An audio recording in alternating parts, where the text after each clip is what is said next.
आपण बराच वेळ झाला इथं अगोदरपासून पोहोचलात. आम्हालाही इथं यायला अर्धा तास वेळ गेला. ताईंनी त्यांच्या भाषणामध्ये या गोष्टीचा उल्लेख करावा की आजपर्यंत स्वर्गीय मुंडे साहेबांचा या विजयादशमीच्या दसरा मेळाव्याचा अभूतपूर्व मेळावा जर कुठला असेल तर तो आजचा आहे.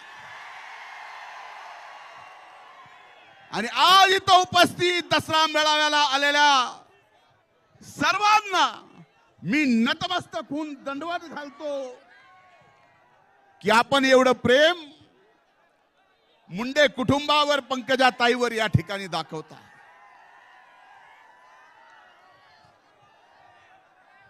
खरं तर परिस्थिती हा मेळावा होण्यासारखी काही दिवसापूर्वी नव्हती. अभूतपूर्व पाऊस आला, अतिवृष्टी आली, पूर आला, गोदावरीत आला, मांजरात आला, सिंधफणात आला.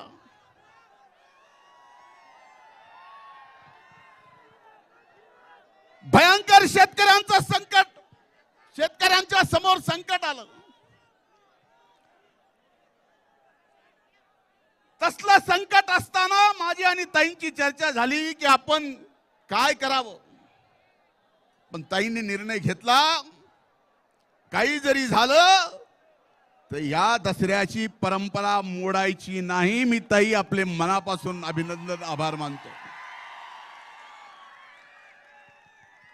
आज शेतकरी अडचणीत आहे.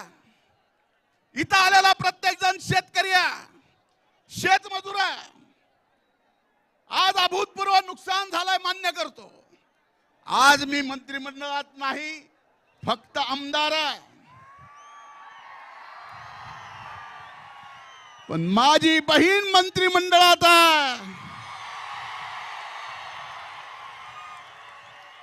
आणि शेतकऱ्याच्या शेवटच्या टोकापर्यंत शेतकऱ्याला जास्तीत जास्त मदत आपल्या पंकजाताई महायुतीच्या सरकारकडून मिळून दिल्याशिवाय राहणार नाहीत. हा विश्वास मी या निमित्तानं आपल्या समोर व्यक्त करतो. खरं ही दसऱ्याच्या मेळाव्याची परंपरा, जे फक्त घोषणा द्यायला आले त्यांना मेळावा कधी सुरू झाला, पहिला दसरा मेळाव्याला कोण आलतं काय माहित.